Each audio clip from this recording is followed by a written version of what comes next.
আসসালামু আলাইকুম ওয়া রাহমাতুল্লাহি ওয়া বারাকাতুহু ইন্নাল হামদুলিল্লাহ ওয়াস সালাতু ওয়াস সালামু আলা রাসূলিল্লাহ ওয়া বাদ। প্রিয় দর্শক মণ্ডলী, সুন্দর এই সময়ে বিশ্বের যে প্রান্ত থেকে আপনাদের সকলের প্রিয় চ্যানেল আর টিভির পর্দায় আমাদের সাথে যুক্ত হয়েছেন সকলকে আন্তরিক মোবারকবাদ, প্রীতি এবং শুভেচ্ছা জানিয়ে শুরু করছি জনপ্রিয় ইসলামিক আয়োজন নিউ গিনি প্রপার্টিজ লিমিটেড নিবেদিত আল কোরআনের আহ্বানে। Powered by Tasmeri hair oil, cosponsor Islami Bank Bangladesh PLC এবং পুষ্পধারা প্রপার্টিজ লিমিটেড। সাথে আছে আমি মোহাম্মদ আল আমিন খান। দর্শক, পবিত্র রমজানুল কারীমের এই সুন্দর সময়ে আমরা শুরুতে পরিচয় করে দিচ্ছি দুজন বিজ্ঞ অতিথি হৃদয়ের সঙ্গে। আমার ঠিক ডানে রয়েছেন প্রখ্যাত আলেমীদ্বীন, বিশিষ্ট ইসলামী চিন্তাবিদ এবং শিক্ষাবিদ ফজিলাতুল শেখ মোহতারাম হাফেজ মাওলানা নজির মাহমুদ, সম্মানিত সিনিয়র ইমাম এবং খতিব, ঢাকা বিশ্ববিদ্যালয় কেন্দ্রীয় জামে মসজিদ। আসসালামু আলাইকুম ওয়া রাহমাতুল্লাহি ওয়া বারাকাতুহু। ওয়ালাইকুম আসসালাম ওয়া রাহমাতুল্লাহ। প্রিয় দর্শক, আমার ঠিক বামে রয়েছেন প্রখ্যাত আলেমীদ্বীন, বিশিষ্ট ইসলামী চিন্তাবিদ, শিক্ষাবিদ এবং গবেষক ফজিলাতুল শেখ মোহতারাম মাওলানা কাজী আবু হুরাইরা হাফিজাহুল্লাহ, সম্মানিত সভাপতি বাংলাদেশ জাতীয় ইমাম সমিতি। জি, আসসালামু আলাইকুম। ওয়ালাইকুম আসসালাম ওয়া রাহমাতুল্লাহ। শেখ, আপনাদের দুজনকেই অভিনন্দন আমাদের চমৎকার আয়োজনে। ধন্যবাদ। প্রিয় দর্শক মণ্ডলী, এই বরকতময় সময়ে, এই সাহরির সময়ে, যে সময় রব্বে করিম আল্লাহ সুবহানাহু ওয়া তাআলা একেবারে দুনিয়ার কাছাকাছি আসমানে চলে এসে বান্দাদেরকে ডেকে ডেকে বলেন, বান্দা তোমাদের কার কি প্রয়োজন বলো, কে গুনাহ করেছো আমার কাছে চাও, আমি রব্বে করিম তোমাদের গুনাহগুলোকে মাফ করে দেব। প্রিয় দর্শক, এই সুন্দর সময়ে আমরা আজকে আলোচনা করব এই মাসে, অর্থাৎ এই বরকতের মাস, রহমতের মাসে আমরা কি কি আমল বেশি বেশি করতে পারি বা এই মাসটিকে আমরা আমল দিয়ে কিভাবে সাজাতে পারি আমরা জানবো ইনশাআল্লাহ তাআলা। শেখ, আপনার কাছে প্রথমেই জানতে চাওয়া, রমাদান মাস চলছে, আমরা এই সাহরির সময় সাহরি খেয়ে রোজা রাখবো, সারাদিন সিয়াম সাধনা পালন করব। এই একটি মাসে আমরা কোন কোন আমলকে বেশি গুরুত্ব দিয়ে আদায় করতে পারি? চমৎকার একটি বিষয়ের আপনি অবতারণা করেছেন। আসলে রমাদান মাস হলো ইবাদত মাস, এটা ইবাদতের মৌসুম বলা হয়। প্রত্যেকের এক একটা মৌসুম থাকে, তো মৌসুমের সময় যদি ফসল কেটে ঘরে তোলা হয় তাহলে ফসল সুন্দর হয় এবং গোলাজাত করে রাখা যায়। ঠিক তদ্রূপ রমজান মাস হলো ইবাদতের মৌসুম। এই সময় প্রচুর পরিমাণে ইবাদা এটা করা আমাদের জন্য জরুরি এবং অনেক অপশন রয়েছে ইবাদত করার। যেমন এই যে এখন যে সময়টি আপনি সাহরির এই সময়টা, আমরা কিন্তু অন্য সময় এটা উঠতে আমাদের কষ্ট হয় বা আমরা অনেকে উঠতে পারি, অনেকে উঠতে পারি না, কিন্তু এই সময় যে সুবিধাটা সেটা হলো আমরা সবাইকে সাহারি খেতে উঠতে হয়। সাহারি খাওয়াটা একটা ইবাদা। আল্লাহ সাল্লাল্লাহু আলাইহি ওয়াসাল্লাম বলেছেন, তাসাহহারু ফাইন্না ফিস সাহুরি বারাকা, তোমরা সাহারি গ্রহণ করো, সাহারির মধ্যে বারাকা আছে। অনেকে ভাই বোন আছেন যারা সাহারি খেতে চান না, তাদেরকে আমি বলবো যে একেবারে ক্ষুধা যদি নাও থাকে তাও আপনি উঠে সামান্য একটু খেজুর, একটু দুধ, একটু পানি হলেও খাবেন, কারণ সাহারির মধ্যে যে বারাকা আছে আল্লাহ বলেছেন এই বারাকাটা আপনি গ্রহণ করেন। একই সাথে সুন্নাহ আদায় হবে, সুন্নাহ আদায় হলো। বারাকা গ্রহণ করলেন, সুন্নাহ আদায় হলো। এটা বারাকাটা আরও একটা তো আধ্যাত্মিক বারাকা রয়েছে, আর একটা হলো সারা দিনের যে ক্লান্তি আসতে পারে, তো সাহারি খেলে এই ক্লান্তিটা দূর কম হবে। সেকেন্ডলি যে বিষয়টা আল্লাহ রাসূল সাল্লাল্লাহু আলাইহি ওয়াসাল্লাম বলছেন যে সাহারি তোমরা দেরিতে খাবে, একেবারে শেষ মুহূর্তের আগে। আবার এরকম যেন না হয় যে একেবারে অক্ত শেষ হয়ে যাচ্ছে সে সময় আমি খাচ্ছি, এরকম যেন না হয়, বরং শেষ হওয়ার 2-4 মিনিট আগে যেন আমি শেষ করে দিতে পারি। এই সময়টা সাহারি খাওয়া সুন্নাত। সাহারি শেষে খাওয়া, ইফতার আগে আগে করা, এটা রাসূল পাক সাল্লাল্লাহু আলাইহি ওয়াসাল্লামের সুন্নাত ছিল। সুতরাং সেই বিষয়টা আমরা মাথায় রাখবো। এই সময় দ্বিতীয় যে বিষয়টা আমরা করতে পারি, সাহারি খেতে তো আমাদের উঠতেই হবে, আমরা একটু 20 মিনিট আধা ঘন্টা আগে উঠি। 20 মিনিট আধা ঘন্টা আগে উঠে আমরা একটা তাহাজ্জুদ নামাজ পড়ি। এই সময়ের নামাজটা আল্লাহর কাছে এত প্রিয়। আপনি যেমনটি বলছিলেন, বুখারী শরীফের হাদিস, রাসূল পাক সাল্লাল্লাহু আলাইহি ওয়াসাল্লাম বলেন যে আল্লাহ পাক প্রত্যেক রাতের এই শেষ প্রহরে প্রথম আসমানে অবতরণ করেন আর বান্দাদেরকে ডেকে ডেকে বলতে থাকেন, কে আসো আমার কাছে বলো, বিপদগ্রস্ত আমাকে বলো, আমি বিপদ থেকে উদ্ধার করব, ক্ষমা চাও, পাপ করেছো, গুনাহ করেছো আমাকে বলো, আমি তোমাকে ক্ষমা করব, কে আসো অসুস্থ আমাকে বলো, আমি তোমাকে সুস্থ করে দেব, কে আসো মিথ্যা মামলায় জড়িত আমাকে বলো। এভাবে বিভিন্ন বিষয় ধরে ধরে আল্লাহ ডাকতে থাকেন। সেই সময় আমাদের উচিত হলো আল্লাহ রাব্বুল আলামিনের কাছে রোনাজারি করা, কান্নাকাটি করা, সিজদা দিয়ে কান্দেন, আল্লাহর কাছে চান। আল্লাহ রাসূল সাল্লাল্লাহু আলাইহি ওয়াসাল্লাম দীর্ঘ সিজদা দিতেন। আয়েশা রাদিয়াল্লাহু আনহা বলছেন যে এত লম্বা সিজদা দিয়েছেন যে আমি মনে করছি আল্লাহ রাব্বুল দুনিয়া থেকে চলে গিয়েছেন। আল্লাহ হাবিব সাল্লাল্লাহু আলাইহি ওয়াসাল্লামের ডান পায়ের বৃদ্ধাঙ্গুলি ধরে নাড়া দিয়েছেন আয়েশা রাদিয়াল্লাহু আনহা, তখন আল্লাহর হাবিব পা নাড়া দিয়েছেন, তখন বুঝলেন যে উনি আসেন, এত লম্বা সিজদা দিয়েছেন। আল্লাহ রাসূল সাল্লাল্লাহু আলাইহি ওয়াসাল্লাম বলছেন যে আকরাবু মা ইয়াকুনুল আবদু মির রাব্বিহি ওয়া হুয়া সাজিদুন ফাআকসারুদ দুআ, মানুষ যখন সেজদা দেয় তখন সে তার রবের সবচেয়ে কাছে চলে যায়। চমৎকার বলছিলেন শেখ, আপনি কয়েকটি আমলের কথা বলেছেন, এই আমলগুলো সত্যি আমরা করতে পারলে আমরা জীবনে সফল হব ইনশাআল্লাহ তাআলা। শেখ, আমরা আপনার কাছে এবারে আসতে চাই। আমাদের শেখের থেকে আমরা দুটি বিষয় বিশেষভাবে জেনেছি, একটি হচ্ছে সাহরি খাওয়া, আর একটি হচ্ছে এই সাহরির পূর্বক্ষণে আমরা যদি একটু তাহাজ্জুদের সালাতটা আদায় করতে পারি। এই দুটি আমলের কথা বলেছেন এই মাসের। তো এই মাসে আমরা এই দুটি আমল ছাড়াও আরও কোন কোন আমলের দিকে আমরা আরও বেশি ধাবিত হতে পারি? তাহাজ্জুদের কথা বলেছেন, সেখানে আমি আরেকটি জিনিস যোগ করব, সেটা হচ্ছে এই সময় যখন আমরা আল্লাহ তাআলার দরবারে ফরিয়াদ করব, এই সময় কিন্তু পৃথিবীর লক্ষ কোটি মুসলমান হাত তুলছেন আল্লাহর কাছে, নিঃসন্দেহে ওদের সঙ্গে আমি সামিল হয়ে গেলাম, নিজেকে সামিল করে দিলাম। জি, এটা একটা সুযোগ রয়েছে আমাদের, যে ওয়াকুনু মিন ইবাদিস সালিহিন ওয়াকুনু মা'আস সাদিকিন, এটা একটা আছে যে তোমরা নেককারদের সঙ্গে মিলে যাও, সত্যবাদীদের সঙ্গে মিলে যাও। আমি আমাকে সাহারি ইফতারের মাধ্যমে আমি নিজেকে সামিল করে দিলাম ভালো মানুষদের সঙ্গে। এই একটা। আরেকটা হচ্ছে আল্লাহ তাআলা দেখুন, ইবাদতের মাস মাহে রমজান, এখানে এক একটি নফল ইবাদতকে ফরজ করে দেওয়া হয়েছে, সুবহানাল্লাহ। আর একটি ফরজকে করা হয়েছে 70টি, মিনিমাম 70টি ফরজ। সুবহানাল্লাহ। আমাদের জীবনে কত ফরজ ওয়াজিব নষ্ট হয়ে গিয়েছে, ত্রুটি হয়ে গিয়েছে। আমরা সেগুলি এই রমজান যে মৌসুম আল্লাহ তাআলা অবারিত করে দিয়েছেন, যেখানে কি সুযোগ যে শয়তান বন্ধ, শয়তান আবদ্ধ আছে, জাহান্নামের দরজাগুলো বন্ধ করা হয়েছে এবং জান্নাতের দরজাগুলো, রহমতের দরজাগুলো খুলে দেওয়া হয়েছে। ওয়া ফুতিহাত আবওয়াবুল জিনান ওয়া গুল্লিকাত আবওয়াবুন নিরান। এইভাবে আল্লাহ তাআলা সব সুযোগগুলো আমাদের সামনে এনে দিয়েছে। এখন এই অবারিত সুযোগগুলো আমাদেরকে কাজে লাগাতে হবে।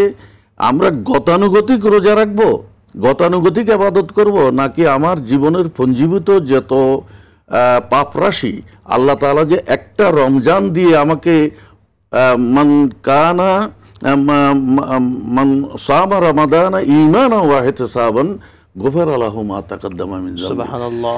যে ব্যক্তি ঈমান ও বিশ্বাসের সাথে, অর্থাৎ আমার এই ধ্যান ধারণা পরিপূর্ণ নিয়ে আমি আল্লাহর উপর আস্থা রেখে যখন আমি রোজা রাখবো এবং আমল করব, তখন আল্লাহ তাআলা বলেন যে তার অতীতের সমস্ত গুনাহ খাতা মাফ করে দিবেন। সুবহানাল্লাহ। এখানে কিন্তু সগীরা গুনাহের কথা বলা হয়নি। শুধুমাত্র বান্দার হক ছাড়া যত কবিরা গুনাহ রমজানের দ্বারা ইনশাআল্লাহ মাফ হয়ে যায়। আমরা এই সময়ে একটু তাওবাটা বেশি করতে পারি, শক্তভাবে আল্লাহর কাছে ক্ষমা চাইতে পারি। সুন্দর বলছিলেন শেখ, আমরা ইনশাআল্লাহ তাআলা আবার আপনার থেকে শুনবো। দর্শক মণ্ডলী, সত্যি বুদ্ধিমান ইমানদার তাদের পরিচয় তো সেটাই হবে যে আল্লাহ এত সুবর্ণ সুযোগ দিয়েছেন, সুযোগকে আমরা লুফে নিয়ে আমরা এটাকে কাজে লাগাবো এবং রবের বেশি নৈকট্য অর্জন করব। শেখ, আপনার কাছে একটি বিষয় জানতে চাও মাসালাগত দিক থেকে। আমরা অনেক সময় সাহরি খেতে খেতে প্রায় আজান পড়েই যাই, আমরা তখনও সাহরি খেতে থাকি, বলি যে খাবারটা একটু শেষ করি। আসলে এমন অবস্থা যদি হয় তাহলে রোজার ক্ষেত্রে কোনো সমস্যা হবে কিনা? হ্যাঁ, এটা চমৎকার একটা কথা বলেছেন। আমাদের ভালো করে মনে রাখতে হবে, এখন সবার ঘরে প্রায় ক্যালেন্ডার আছে এবং সময় যে শেষ হয়ে যাচ্ছে অনেকগুলো ওয়ার্নিং আমরা পাই, টেলিভিশনে বলতেছে, আজান হয় সাথে সাথে, মসজিদের মাইকে। অন্যান্য সময় কিন্তু মুয়াজ্জিন সাহেবরা ফজরের রক্ত হওয়ারও আধা ঘন্টা পরে আজান দেয়, কিন্তু রমজানের ঠিক রক্ত হওয়ার সাথে সাথে আজান। সুতরাং আমাদেরকে ভালো করে মনে রাখতে হবে। হ্যাঁ, এরকম যদি হয় যে আপনি হট করে উঠছেন, কিছু এখনো দ্রুত খেয়ে নিলেন, তো একদম শেষ টাইম চলে এসেছে, আপনি ওখানে স্টপ করে দেন। আজান হচ্ছে তারপরেও যদি মনে করেন মানে রক্ত হয়ে গেছে, ফজর রক্ত হয়ে গেছে, আজান হয়ে গেছে, আপনি তখনও মনে করছেন খেয়ে নেই, তো রোজাটা ওই সময় ভেঙে ফেললেন। ঠিক একইভাবে ইফতারির সময়ও যেন আগে না হয়ে যায়, টাইম দেওয়া আছে এবং প্রত্যেক মহল্লায় মসজিদে মসজিদে আজান হচ্ছে টাইম হওয়ার সাথে সাথে, ঠিক সেই সময় যখন আজান হবে আমরা তখন যেন ইফতারটা করে নেই। শুকরান জাযাকাল্লাহ, খুবই গুরুত্বপূর্ণ পয়েন্টে আলোচনা করেছেন শেখ। শেখ, আপনার কাছে আরেকটু বিষয় জানতে চাও, আসলে আমরা এই সাহরিতে কি টাইপের খাবার খেলে বা সাহরিটা কিভাবে করলে রবের বেশি নৈকট্য অর্জন করতে পারবো? আমরা সাহরির বিষয়টা আমরা এমন সময় উঠব যে আমার যেন, যেহেতু আল্লাহ তাআলা এই ইবাদতগুলোকে এভাবে সেট আপ করেছেন রমজানের, যাতে করে একটার পর একটা মানুষ যেন সেগুলো করতে পারে। আমরা 1 ঘন্টা আগে যদি উঠি, মিনিমাম যদি সাহারি খাওয়ার আধা ঘন্টা আগে উঠি, তাহাজ্জুদটা পড়ে নিলাম, একটা ফরিয়াদ জানাইলাম, তওবা করলাম, এরপরে যদি সম্ভব হয় 2-1 রুকু আমরা তেলাওয়াত করলাম, এরপরে আমরা সাহারি খেয়ে নিলাম। কিন্তু মুয়াজ্জিনের আজানের পরে আর কোনোভাবেই আমরা খেতে পারবো না সাহারি, কারণ সুস্পষ্টভাবে যেটা হাত্তা তাবাইয়ানা খাইতুল আবিয়াদ মিনাল খাইতিল আসওয়াদ, সুতরাং যেখানে কোরআন আমাকে সুনির্দিষ্ট একটা নির্দিষ্ট সীমা দিয়ে দিয়েছেন, এই সীমাকে অতিক্রম করার কারো শক্তি নেই, নিঃসন্দেহে সুযোগ নেই। জি, সত্যিকার অর্থে আল্লাহ সুবহানাহু ওয়া তাআলা সীমাকে অতিক্রম করা আমাদের কারো সুযোগ নেই। দর্শক মণ্ডলী, দেখছিলেন আপনাদের প্রিয় চ্যানেল RTVর পর্দায় জনপ্রিয় ইসলামিক আয়োজন নিউ গিনি প্রপার্টিজ লিমিটেড নিবেদিত আল কোরআনের আহ্বানে, powered by Tasmeri hair oil, cosponsor Islami Bank Bangladesh Limited এবং পুষ্পধারা প্রপার্টিজ লিমিটেড। নিচ্ছি এ পর্যায়ে ছোট্ট বিরতি, সাথেই থাকুন, ফিরছি ইনশাআল্লাহ।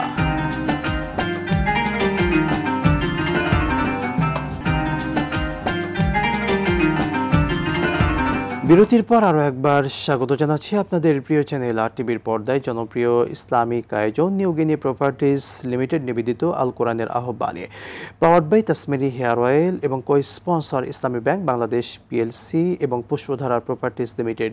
দর্শক, আমরা এই রমাদানুল কারিমে কি আমল বেশি বেশি করব, কোন আমল করে রবের সাথে একটা গভীর সম্পর্ক তৈরি করতে পারবো, সেগুলো নিয়ে শুনছিলাম আমাদের শ্রদ্ধাভাজন দুজন অতিথিদ্বয়ের থেকে। শেখ, আমরা আপনার কাছে যেতে চাই যে বিষয়টি নিয়ে। আমরা তো বেশ কয়েকটি আমল, বিশেষ করে সাহরির ব্যাপারে শুনেছি বিস্তারিতভাবে, একই সাথে তাহাজ্জুদের সালাতের কথা শুনেছি আমরা। এরপরে আমরা এই মাসের মধ্যে কোন আমলের দিকে আরেকটু বেশি গুরুত্ব আমাদেরকে দিতে হবে? আলহামদুলিল্লাহ, রমজানের সবচেয়ে যে আমলটা বেশি করা দরকার সেটা হলো কোরআন চর্চা করা। কারণ এই মাসটাই হলো কোরআনের মাস। আল্লাহ বলছেন শাহরুর রমাদান আল্লাযী উনজিলা ফীহিল কোরআন। রমজান মাস, এই মাসে আল্লাহ কোরআন অবতীর্ণ করেছেন। দেখুন, আল্লাহ পাক যখন আদম হাওয়া দুজনকে পৃথিবীতে পাঠিয়ে দিলেন, শয়তানকেও পাঠিয়ে দিলেন, তখন বললেন কুল নাহবিতু মিনহা জামিআ ফাইম্মা ইয়াতিয়ান্নাকুম মিন্নী হুদান ফামান তাবিআ হুদায়া ফালা খাউফুন আলাইহিম ওয়া লা হুম ইয়াহজানুন। যে তোমরা সবাই নিচে নেমে যাও, তবে আমার পক্ষ থেকে তোমাদের কাছে হেদায়েত যাবে, হেদায়েত। এই হেদায়েতের যারা অনুসরণ করবে তাদের কোনো ভয় নাই, কোনো চিন্তা নেই, তারা আবার জান্নাতে ফিরে আসবে। আর যারা এর বিরোধিতা করবে তাদের জন্য মূলত জাহান্নাম। এই হেদায়েতটা কি? হেদায়েত হলো প্রত্যেক উম্মতের জন্য দুটি। এক হলো যে নবী বা রসুল পাঠিয়েছেন তিনি, তাদের জন্য যে কিতাব দেওয়া হয়েছে। আল্লাহ বলছেন হুদাল্লিল মুত্তাকিন, কোরআনের কথা বলছেন, হুদাল্লিল মুত্তাকিন। ওই যে হেদায়েত, এই হেদায়েত হলো কোরআন, হেদায়েত হলেন রসুল পাক সাল্লাল্লাহু আলাইহি ওয়াসাল্লাম। সুতরাং কোরআনের চর্চা বেশি করা, কোরআনের চর্চা এত বেশি করতে হবে যে আমাদের সালাফ যারা ছিলেন তারা এত বেশি কোরআন চর্চা করতেন এই মাসে।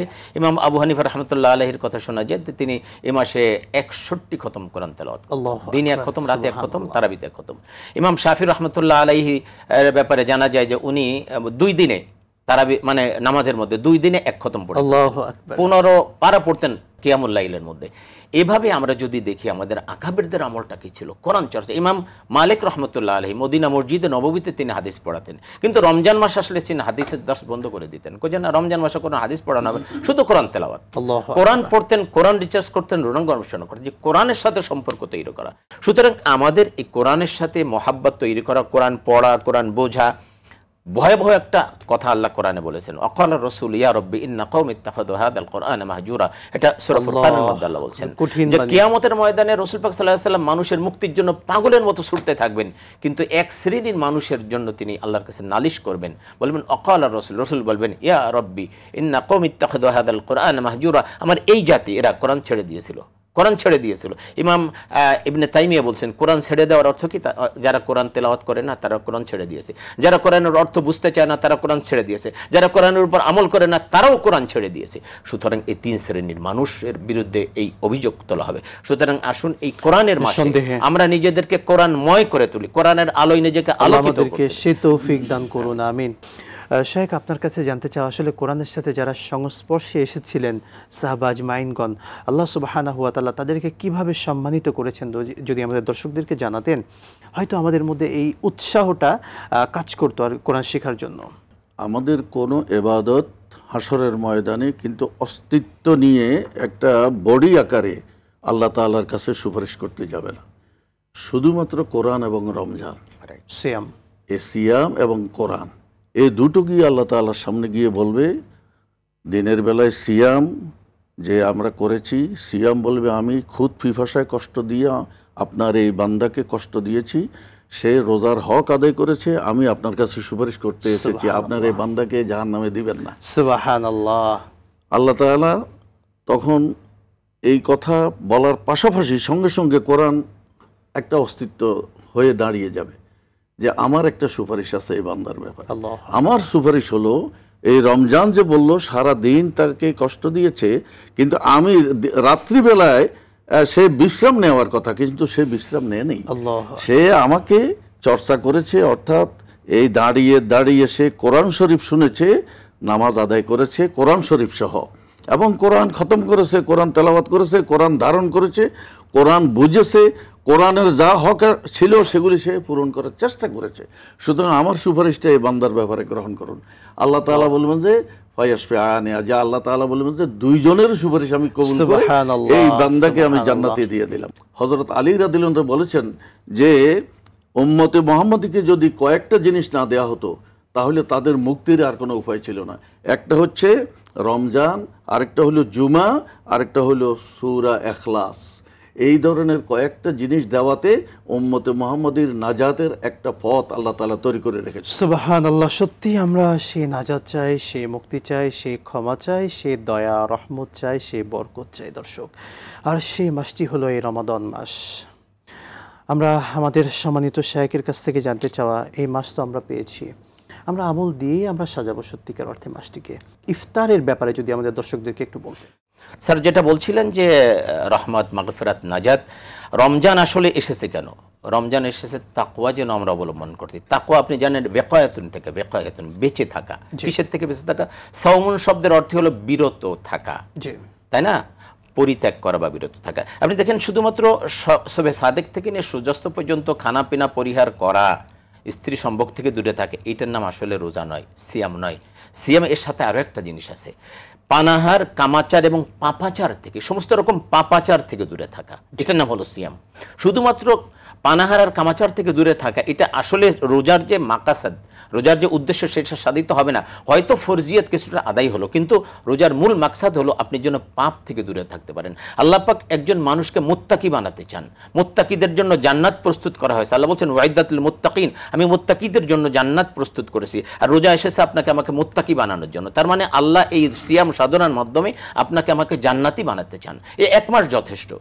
এক মাস যদি সত্যিকারে কেউ সিয়াম সাধনা করে তাহলে সে মুত্তাকি হয়ে যাবে, জান্নাতি হয়ে যাবে। এর চেয়ে বেশি দরকার হতে আল্লাহ বেশি দিতেন।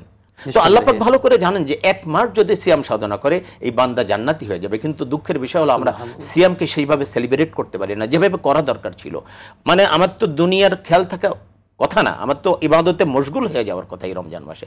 আমরা যদি সেভাবে সিয়াম সাধনা করতে পারি, সমস্ত গুনাহগুলোকে পরিত্যাগ করতে পারি, তাহলে রহমতের মধ্যে আমরা ডুবে যেতে পারবো। প্রথম দশকে যখন আমরা এই রহমত প্রাপ্ত হয়ে দ্বিতীয় দশকে যাব, তো দ্বিতীয় দশকে আরও ব্যক্তি আরও নিজেকে মুজাহাদা করবে, আরও বেশি ইবাদত বন্দেগী করবে, তো আল্লাহ পাক দ্বিতীয় দশকে তাকে ক্ষমা করে দেবেন। দ্বিতীয় দশকে সে আরও যখন ইবাদত বন্দেগী করে আল্লাহ নৈকট্য লাভ করে তৃতীয় দশকে যাবে, তো আল্লাহ পাক তাকে নাজাত দিয়ে দেবেন, চূড়ান্ত সফলতা শেষে চলে আসবে। সুতরাং এবছরই আমাকে সত্যিকারের মুমিন হতে পারে, মুত্তাকি হয়ে যেতে হবে। আল্লাহ সে তৌফিক আমাদেরকে দান করুন, আমিন। শেখ, আপনার থেকে জানতে চাও, আমরা তো অনেকগুলো আমল নিয়ে সুন্দর আলোচনা শুনেছি, সেই সাথে বলতেন ইফতারের ব্যাপারটি আমাদের দর্শকদেরকে একটু উৎসাহ দিতেন। ইফতার লিসাইমে ফারহাতান, রোজাদারের জন্য দুটি খুশির সময় রয়েছে, আনন্দের সময় রয়েছে। ফারহাতুন ইনদা ফিতরিহি ওয়া ফারহাতুন ইনদা লিকাই রাব্বিহি। একটি খুশি হচ্ছে ইফতারের সময়। রোজাদার সারা দিন রোজা রেখে সামনে খাবার সাজায়, কিন্তু সাজিয়ে বসে থাকে, খায় না। আল্লাহ তাআলা ফেরেশতাদের বলেন এরা কি করে? বলে ওরা খাবার নিয়ে বসে আছে। তো খাচ্ছে না কেন? ওদের ক্ষুধা লাগেনি? তো ক্ষুধা তো লেগেছে, ক্ষুধায় তো সারাদিন একেবারেই তারা বড় রকমের ক্ষুধার্ত, কিন্তু খাচ্ছে না কেন? খাবার তো সামনেই আছে, কে নিষেধ করেছে? বলে খাচ্ছে না আপনার ভয়, আরেকটু সময় বাকি আছে, আপনি সময় বেঁধে দিয়েছেন, ওই সময় পর্যন্ত তারা অপেক্ষা করছে সামনে খানা নিয়ে। আল্লাহ তাআলা এই বিষয়টা ফেরেশতাদের মধ্যে আলোচনা করেন এবং গর্ব করেন যে এই মানুষ তো বানাইতে নিষেধ করেছিল।